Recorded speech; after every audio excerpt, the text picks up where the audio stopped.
Have you ever wondered how exactly anyone goes about creating a brand new product? Well, right here in Wi-Fi Sheep, we're taking a break from our normal tiny basic computers to launch a new mini-series, Electronics 010, where we're going to look at the process of building a brand new product for the commercial hobbyist sector, right from starting with a blank sheet of paper through to final prototype production and even 3D printing a case.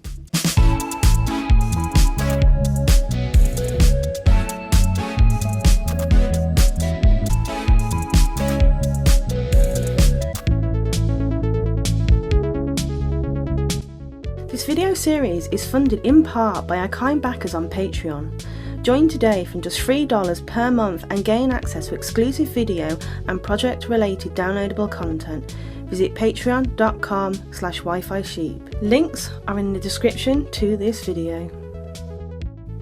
Hello, how you doing? And welcome to the very first episode of Electronics 010 from Wi-Fi Sheep. This is a brand new mini-series where we're concentrating on all the processes needed to build a standalone electronics commercial product.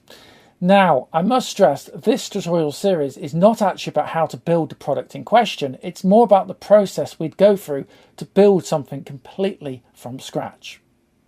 So what is it we're actually going to build? Well, it's going to be this, which is a cartridge. Now, I don't know if you've seen the multitude of add-on cartridges for retro 8-bit systems. Well, I've been commissioned by a third party to produce an add-on cartridge for the modern Raspberry Pi 400 all-in-one computer. So this is what we're going to build. We're going to build the whole thing from concept and breadboarding. We're going to look at KiCad and designing a PCB in partnership with our partners at PCBgogo.com. We'll then look at how to assemble our PCB, and finally we'll finish with 3D printing and designing a nice case for the unit. So I really hope this project has some real value, especially if you're completely new and want to know how to design such products. But before that, I'd like to tell you about the turnkey PCB services provided by our partners at PCBgogo.com. These include PCB manufacturing and assembly component sourcing, functional testing and IC programming. PCBgogo manufacturing bases are equipped with the most advanced production equipment, such as Yamaha pick and place machines, reflow oven, wave soldering machines, X-ray and AOI testing machines, all operated by highly skilled technical personnel. PCBgogo is a leading specialist in surface mount, through-hole and mixed technology PCB assembly and electronic manufacturing services. PCBgogo provides easy and cost-effective online ordering services from prototype to mass production. So join today. Sign up for your free account at PCBgogo.com. Details and an affiliate link are in the description to this video. So I think the best place for us to start is with a blank piece of paper, and let's just cruelly sketch out what it is we're trying to do. Now, the brief states it's got to be a Raspberry Pi 400 compatible cartridge that needs to contain a switch to switch from A to B to change the ROM, and also has to contain a real-time clock. So we know what we need, and it's probably a good place to start by looking at some basic components. So what I've got just over here is a used Raspberry Pi 4. Now, it's not the 400, it's just a stock 4, but this will be okay for our development and prototyping needs. Also, when building new pieces of electronics, it's possible to break things and fry stuff. And I don't particularly want to break a perfectly working Raspberry Pi 400, whereas this Pi 4 was a reject from a previous commercial project. And this board in particular actually overheated and welded itself into its case. Amazingly, it still works, but it has got some thermal damage. So it'll be good enough for us, but if we do end up completely killing this particular Raspberry Pi, it's not so much of a loss. So that's why we'll use it. Also, because the pins which we're going to be using, the GPIO pins on this, are identical to the Raspberry Pi 400, it's easier and more accessible to use this for testing. Also, I've got one of these little PCB boards which just slot over the pins and actually tell you what each pin is. which is quite useful when you don't want to keep looking up the reference guide.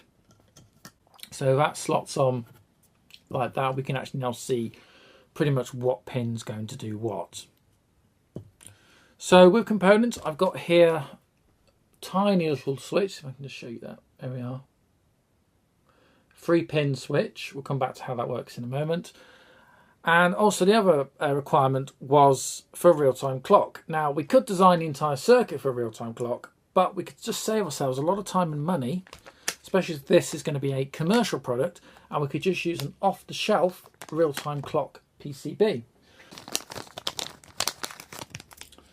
So here is an off-the-shelf clock module, and it has all the parts and components. It even comes with a battery. So because it has the battery on board, this thing is actually live and running and has been ever since it was made. And it's a DS1307 real-time clock module. These things are actually designed for the Arduinos, not the Raspberry Pis. So we will need to do a little bit of modification to this to make it work safely with the Pi. But we can use this in our circuit, and it saves us having to physically build this as part of a design. So it makes things a lot cheaper, a lot more simpler. So just move those bits out of the way, and I think we'll just have a go at basically sketching out the wiring diagram to just give us an idea of how things are going to work. Normally I'll do this just a piece of paper with a pencil, but that wouldn't show up very well on camera. So for the benefits of this video, I'm going to use a permanent marker. This won't be to scale, it'll be a bit crude, but it'll just give us the idea of what it is we're trying to achieve. So let's start down here, and we'll just block in basically the GPIO port on the Pi. Make sure we get our orientation correct. So pin 1 does actually go that way around. So pin 1 is over here, and 40 would be up here. We don't have to put all the pins in, because we're not using all the pins, but for the clock we're basically going to need 5 volts power, which is on 2. So it's 1, 2, 3, so 4 is also 5 volts. 5, 6 is ground, or minus volts, so we'll go G and D for ground. Pin 1 is 3 volts, or 3.3, and then you've got 2, or in this case pin 3, 4 and 5, which work out as GPIO pins 2 and 3, and these are the I2C serial terminal, and this is what's used to keep the time with the clock. So the clock board needs a ground or minus volts. It also needs a voltage. Now this particular board runs off 5 volts. Normally the Pi ones run off 3, but this needs to run off 5, so we'll try it off 5. So 5 volts is here, that's 5 volts. 5 volts there. So on the clock board side, I'll just move this out of the way. So on the clock board side, we've got a set of pins either side, and it's the long side we want to use, but we don't need to use all the pins on it. And effectively, we'll just draw a sort of pin header. And the pins we're going to use are, let's see if we can see that on here. So it's not the first, not the second, third and fourth we are going to use. And this one is, if you can see that, it's SCL. The one below it is SDA. VCC, this is the voltage, 5 volts in, and then ground. And then last is battery, which we don't use. So we actually only need to use those 4 pins. So the way this will work is that ground is going to go to ground, voltage will go to voltage, and it's these two here. So pin 2 is SDA. This is pin 2, or GPIO pin 2 I should say, and that's going to be, we'll just label it as SDA, and SDA is going to go from here like that, and SCL will go onto GPIO 3, and that is SCL. So it's a bit crude, but that's basically how that side of the system is going to wire up. Now, for the other side, which is the flippable switch, this is going to be needed because part of the brief is a switch that you can actually throw left or right, and that will load a different ROM on the SD card, allowing the Pi to basically have multi-boot from a mechanical switch. So I think what we need to do is we need to wire this on some pins this side. So we already mentioned pin 40. Next to it is 39, 38, which will be here. I think it's then pin 37, 36 and 35. Yeah, so in GPIO land, that's pin 16 in GPIO. This one here is another ground, and this is then in GPIO talk is pin 12. It's confusing because the GPIO numbering is not the same as the physical pin numbering, so you need to bear that in mind. With this switch, how this switch works is you've got effectively 3 contact points. So these are pluses, and the middle one here is a minus or a ground, and that's what each of these legs on the little switch represents. So all we need to do is we want to connect GPIO 12 to here, GPIO 16 to here, and then effectively this pin to ground, although it is good practice sometimes to put a resistor in just so you're not hardwiring straight to ground. So what we might do is we'll come down like this, and we'll probably put something like a resistor in. I'll say something like a 550 ohm or 1k ohm resistor, and then we can tie that straight to this ground here. So that's the theory. In practice, what will probably happen is because we've got a ground over here and a ground over here, we don't actually have to marry these to separate pins. We could just link these together. So the ground here could, for example, just connect onto that wire there and go over there. That's possible. It's perfectly valid to do that. But that's basically how the circuit's going to work and which GPIO pins are going to be tied up on the Raspberry Pi. It's not that complicated. It's not that difficult. It may look a little bit daunting if you're brand new to this, but it's quite simple circuits really. And because we're using largely off-the-shelf parts, like the clock board, for example, we don't need that much stuff, effectively. It's going to be quite simple to build this. Anyway, it's always good to just flash out a plan. This might have to change, but that's what we'll work with. So we have a very rough hand-drawn schematic sort of showing how this is going to work. So for starting our prototype project, we might want to look at something like a solderless breadboard. This is from the very first project we ever did here on the channel, which was wiring up a original 6502 microprocessor. So these are solderless breadboards, and the advantage is that they are completely reusable and they don't need solder or heat. So I have here some little jumper wires, and let's get some of those out. There we go. And the idea with the solderless breadboard is you can take a component or a cable and you could just fit it in like so to make a connection. Test out what you're trying to do, and after you're done, or if you need to make changes, you can simply pull the parts out, which makes all this completely reusable. That's fine if you don't have the confidence in your circuit, or you do want to just try to sort of friction test some bits first. However, as I'm really confident about our system, and I think we need to go to the next level, we're going to look at using a solder breadboard, which is what one of these are, which are off-the-shelf PCBs, printed circuit boards, and all they consist of, no traces, no tracks, just lots and lots of holes. And for these to work, you'd need to solder.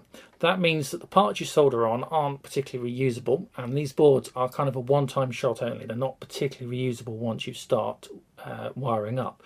But I'm really confident about today's build, so we'll take the risk and we'll jump from using the solderless version, and we'll build a permanent prototype using this particular solderless breadboard. Now, the reason I've chosen this one is it's actually 20 pins or holes across, and that's perfect for the Raspberry Pi GPIO, which is 40 pins, 20 stacked on top of each other in 2 rows.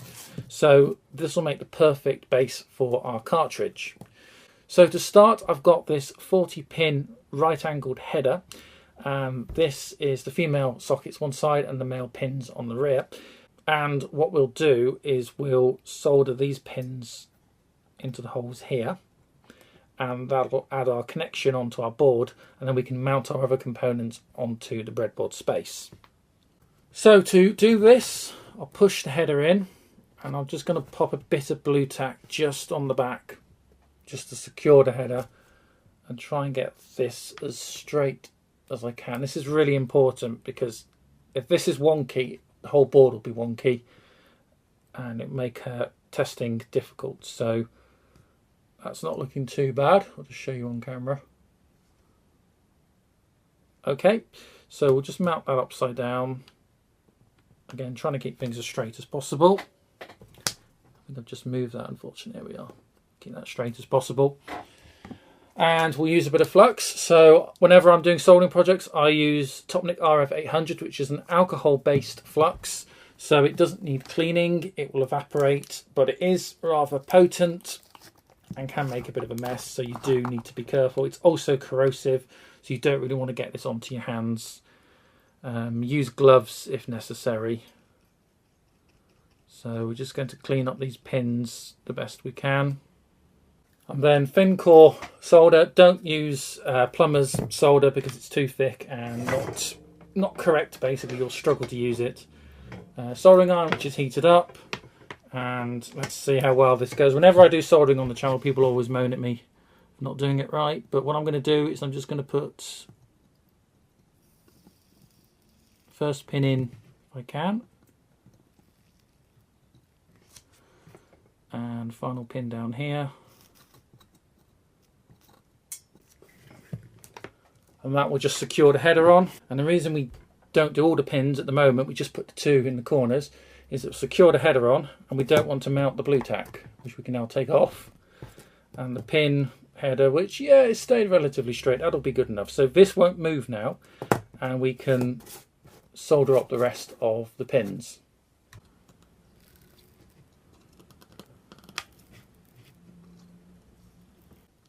Okay. Just take the blue tack off, let's have a look. So, yeah, that looks on. And you might want to go off, we might want to go over this off camera, but I think that looks all right actually. What you don't want to do is you do not want to be bridging any of these solder points, so you need to make sure that they're all separate from each other, which I think those are, and they're all connected. So yeah, okay, so that's our header on. So we just do a quick test fit onto our Raspberry Pi 4 board. Obviously this board's going to be sticking up in the air on these sort of standard B model boards. I want to make sure we get this the correct way around. So in order for it to be the correct way in relation to the GPIO pins, it wants to be mounting this way with the top end. This is the top of our board here, and this will be the bottom part. So the bottom wants to be facing out. So if we go that way around, then our prototype board sticks up in the air. But we now know that pin 40 is on this side and pin 1 is here. Just to remember that, because it's very, very easy to get this confused, what I'm going to do is I'm just going to put the Sharpie pen, the marker, I'll just put a number 1, so we know that basically pin 1 is on this side of the board, and 40, which we could just put 40, there we go. So 1 on this side, 40 is on this side, so we actually know which way around the board is, and which is the top, which is the bottom, because it's so easy, for example, to be designing this. And if we just take this off, if I put that let's say I put that on backwards, then what that's now done is that's now flipped over. I haven't even actually got it on right, but basically it's now flipped over 14.1 and now the other way around, which could cause huge confusions. And it's all because when we come to test it with a Raspberry Pi 400, we want the cartridge to sit like that, you see. So in the plastic it actually has pin 40 marked here, and I've got 40 sides of the board there, and it will mount, get this in the correct way around. There we go. So the cartridge will fit into the computer like that, and we've got that the correct way around. So yeah, pin 1, it's got it in the plastic here, so pin 1 is this side, 40 is this side. So we know that's working fine. So next, let's turn our attention to the off-the-shelf clock board. Now, for safety, I've actually removed the tablet or penny battery, basically because we're going to have to apply some heat to modify this board slightly, and it's not a good idea to be heating things up with the batteries in situ. So I'll take the battery out. So this is the board, there's the top, and here is the bottom. And you can see clearly in its silk screen, it has labelled the various pins that we need. This is the side we're interested in. But first we need to do a slight modification to this board, which is we've got to remove these two surface mount resistors. Otherwise, the board attempts to run its logic at 5 volts, and because we're running a Raspberry Pi, we need to be running at 3.3 volts. So I've looked at documentation about this. This is a bit I'm unsure about, so this is an experiment for me, but we're going to take these two resistors off anyway. Now, they're surface mounts, so it's going to simply be the case of heating and seeing if we can actually get them removed. Pair of tweezers, which we'll use. So, bit of blue tack. We'll just tap the thing onto a piece of blue tack to stop it moving. So I should put that a bit more centered. There we go. And this is going to be really fiddly at best, but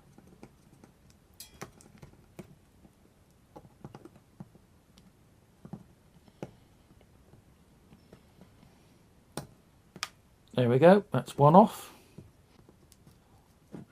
And I've got to put up a fight, that's the second one off, and there they are. Those are surface mount resistors compared to the usual through-hole ones that we tend to use here on the channel. You can see the size difference, and if you had to manually solder those, they're an absolute pain. So we've taken those off the bottom there. That should be the only modification we actually need to do.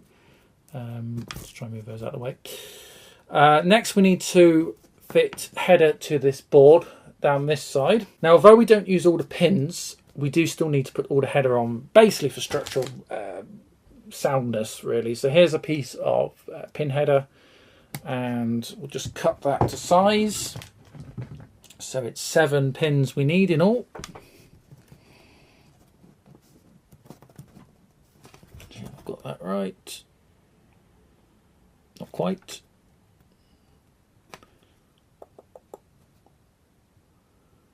Yep, that seems fine.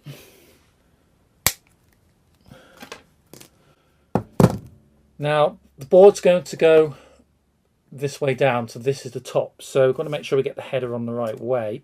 But what I think we'll do is we will attach this last. So let's go back to our main PCB here and make sure on side 1. And we need to kind of figure out how this is going to work. So it's going to go something a bit, probably like that really, size-wise. So we'll put the header 1 pin down from the bottom, and then we'll attach it kind of like that, I think. So to stop that wobbling around the best we can, again, a bit of blue tack, and we'll just tap that onto the side and try and get this as straight as we can. It's not looking too bad. We'll turn it over, and with everything else we'll flux it up. We'll just tap solder into the 2 corners just to hold it, and then we'll get the blue tack off, because we don't want to mount the blue tack, because that'll create an awful oily mess that's going to be really difficult to clean up.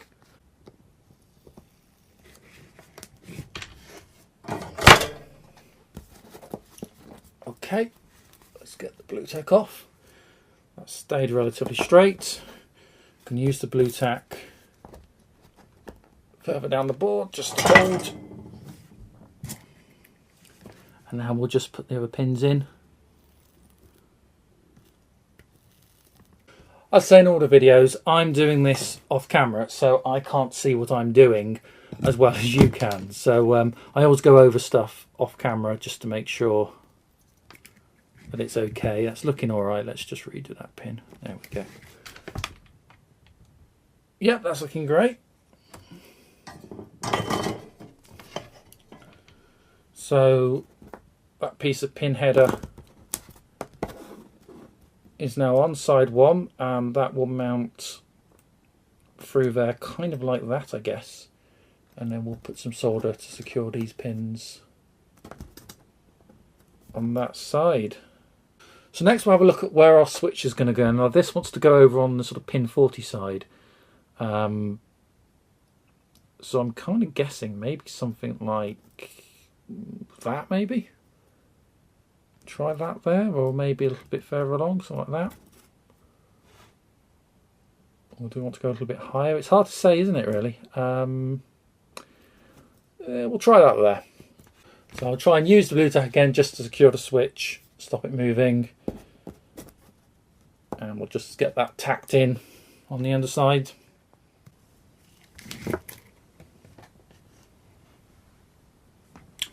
Okay, that's done.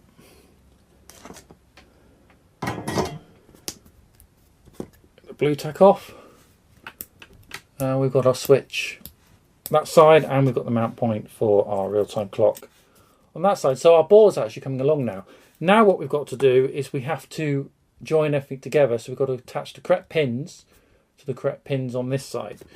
Now the best way to do that, I think, is going to be to use some of these jumpers that we use for the solderless breadboards. The advantage is these things are really cheap. You can't reuse these once you've soldered them, obviously, but they're going to be quite useful for our needs, I think. And they come in different kind of lengths and sizes, depending on what you need. So I think we can probably try and bridge some of these across. They've got all the ends pre-cut for you, so it's really easy just to clip them in effectively to make up your circuits. So let's start with the side for the real-time clock. And make sure we've got this the correct way around. This is important now, so we need to know which side is which. So the pin shouldn't change if the board's flipped, so it should still be the correct side. So we could start with the ground, which is the second from the top. So we need to get ground pin in there. We turn, actually let's pop a bit of blue tack on that. Turn the board over, and you see how it sticks out just here. So if I hold that down, push the leg over, and you can see how it now makes contact with the pin. So what we'll do there is we can keep that straight as possible.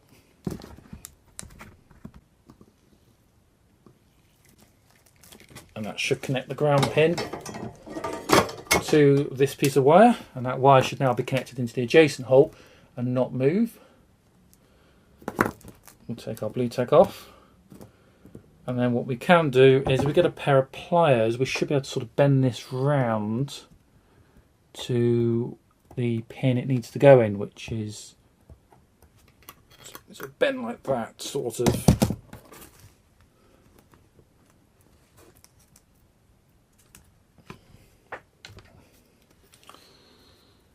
We'll push that into hole number, where are we going? Third hole, which is down there. So we're kind of going like that. And yeah, should be fine. So we can just solder in there, but we will want to clip that back.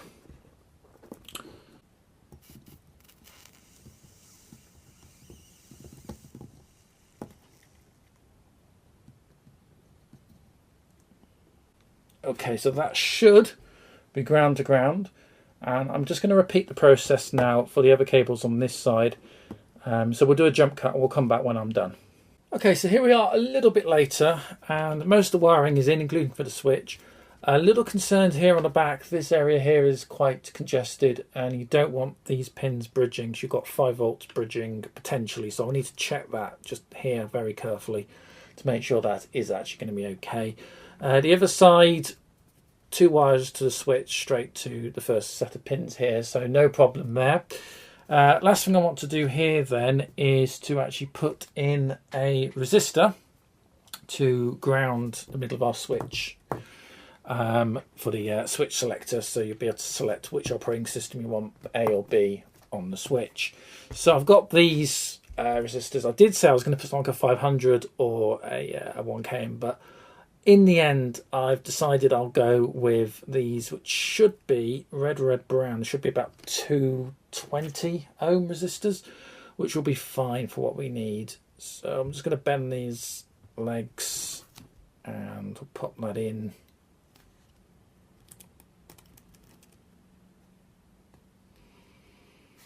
Kind of like that. On the underside we'll just bend that, because we'll use the legs to make the connections. Bend that like so.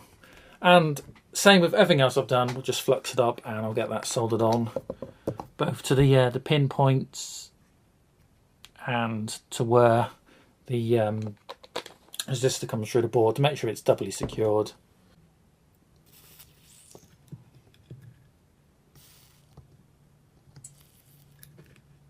Okay, and then we'll just clip the ends off.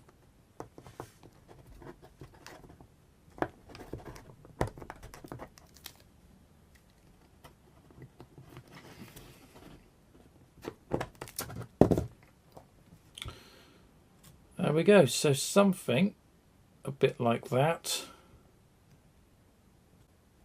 So there is our circuit pretty much done. Before I wire in or solder up the board, the clock board, which is going to sit kind of like that in circuit, I'm just going to go over with the multimeter, because as I said earlier, I'm a little concerned about down here.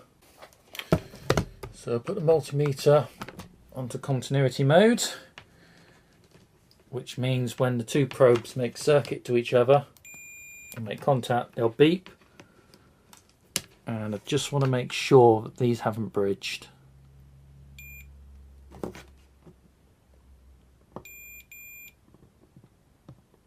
Okay, I think that's okay. And we'll assume the other side's alright, it looks alright. But while I'm here, let's just test that quickly, make sure we're all okay. So what we'll do now is put on the clock board, which needs to go this way around. Again, we'll keep the battery out of it for the moment, and we're going to kind of want to go something like that. So we'll use a piece of blue tack just to keep the board square and pretty much level. That's looking all right. And we'll just wire up or solder up.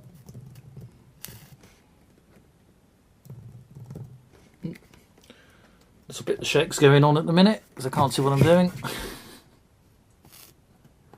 Okay, that looks okay. So I'll just take the blue tack out, and this board will sort of sit, kind of floating a little bit, but there we are, it's on. So we're getting close to Raspberry Pi time, so we're going to use this Raspberry Pi 4. This is one that had a slight frying meltdown. Little GPIO jumper thing, or plate, just tells you what jumper does what. Very useful little clipping PCB.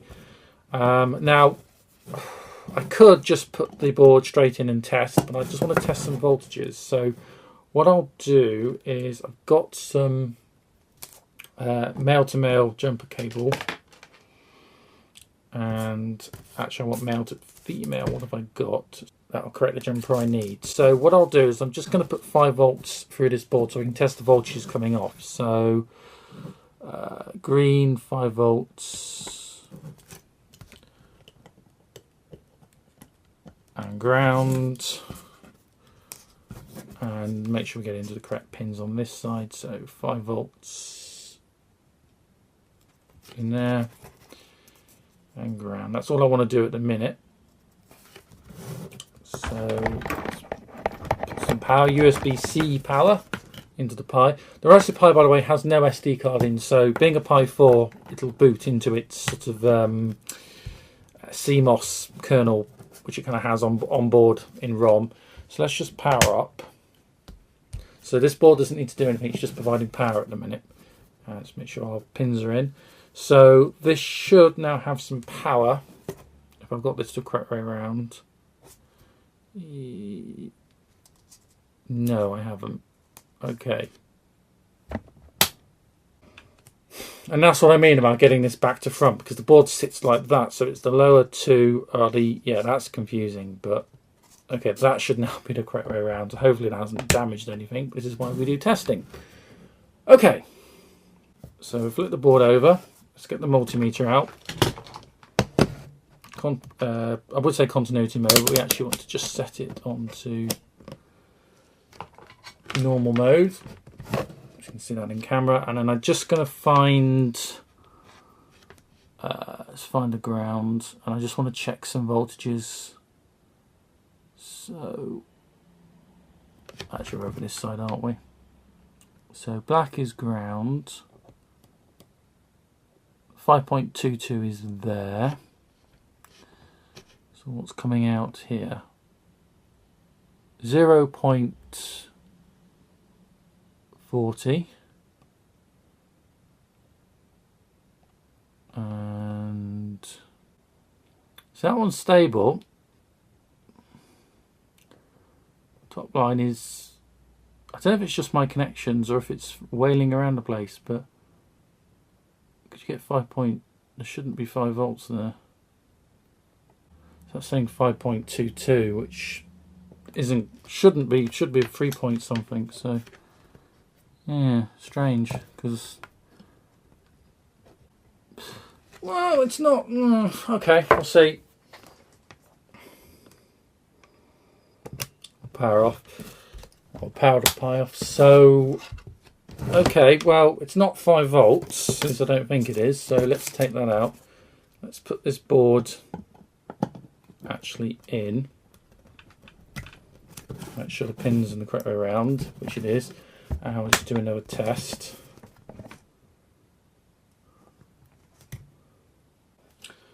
Yeah, that seems right. So what we'll do now is we'll try a RISC OS distribution. So I've actually got one.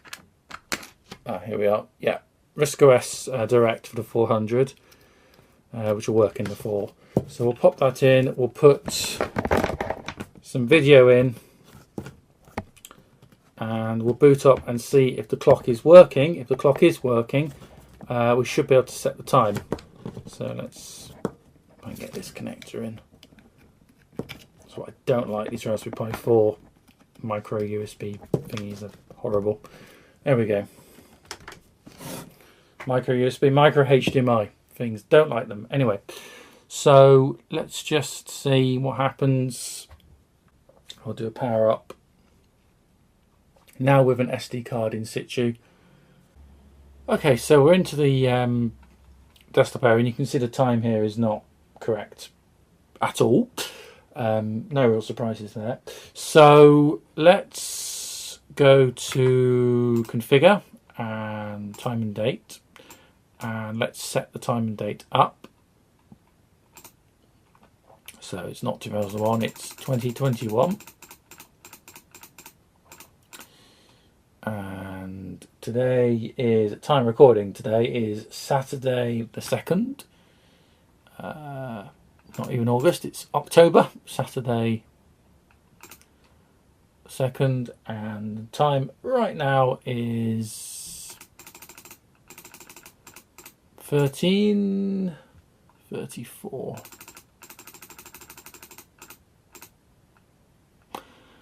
And we're in daylight savings mode. So if I set 13:34. Okay, so what we'll do now is we'll shut down and we'll power off completely. That remains. We'll give that just a few moments. And I've just got my iPhone here, so you can confirm it's now 13:35 on Saturday the 2nd of October. So just put that where you can see it. Okay, so let's 13:36 now, so 2 minutes have passed. This has been powered down. Let's power back up. Hit escape. Just cancel that for the moment. And there we are. The time is still correct. This has been powered down. There's no network connection. There's no Wi-Fi for it to get the time from. This is a network connection that's actually unplugged. And there we are. So 13:36. And the seconds might not be right, but the date is correct. It's the 2nd of 10th, 21. And yeah, that seems to be keeping the time. So I'm going to assume that our clock board is actually working correctly, which is fantastic. So just one little thing I want to show you quickly before we carry on. I've actually had to cut the corners just off the board here. So you see here how we've got screw hole corner, and here we haven't. So I took a pair of snips and I just cleared some material just out these corners. That's because the corners of the board were hitting the cartridge slot for the Raspberry Pi 400. So by just cutting the PCB back, gave more clearance here on the side of the connector, so it could actually properly fit inside the Pi 400. And that's something we'll have to make note of when we come to actually designing the custom PCBs. So now let's test with the Raspberry Pi 400. So got the cartridge card here, and I have a special cooked version of Raspbian Linux, which is the stock Raspberry Pi Pixel operating system as they call it now. This SD card also has the basic ROM kernel for RISC-OS also on board. So hopefully this card will be able to read not only the clock but also the selector switch, which is what we want to test. So let's put the SD card in first, and then carefully let's put our prototype card, or cartridge I should say, in, making sure the pins have lined up correctly. Yeah, that looks fine. So this is how it's meant to be sitting. This is what we've designed it for, the 400. Video's in. Let's power up. And the switch is in, you've got A and B, so it's in the B or the right position. And this should boot a stock Raspbian Linux. So let's see what it does. So it's just resetting the video mode at the moment. I can see a prompt appeared. Very top corner. There we are. Okay, yep, that's looking great. So now I'm going to flip the switch over, so it's now in the A position, which is on the left side, and we'll go and log out and ask to reboot or restart. Now what happens? So this should shut down, reboot. It should read that the switch is now in a different position, and on boot up it should boot a RISC-OS ROM or kernel. Now this RISC-OS kernel, if it boots, won't work properly because I've just shoved it on the card with a CMOS and a new command TXT file, or command line TXT file. So it won't boot like the other one did, but it should boot enough to let us know that this has worked. There we go. That's all you're going to get, but it's worked. So if I now ask for basic, there's BBC basic, put the caps lock on, I can put it into mode 2, colour 4, yeah, good old BBC basic, and yeah, that's actually worked. So if I now power down at the mains, we'll flip the switch back into Linux mode. If I turn back on, this should boot back up into Raspbian Linux. There we are, there is the desktop, and so yeah, that's now working. So real-time clock should be working, or is working, and also the selector switch to allow you to switch between a RISC-OS and a Raspbian Linux is also working on this system. So that is superb. Wow, there we go. So we've gone in one episode from concept, pen and paper, to an actual working prototype breadboard device. I'd like to thank our partners once again at PCBgogo for their continued support and sponsorship of this series. You can find out more about them and an affiliate link in the description to this video. Join us again next time here on Electronics 010, where we're going to dive into the world of KiCad, and we're going to turn our prototype breadboard into a professional PCB ready for stage 3 of our design process.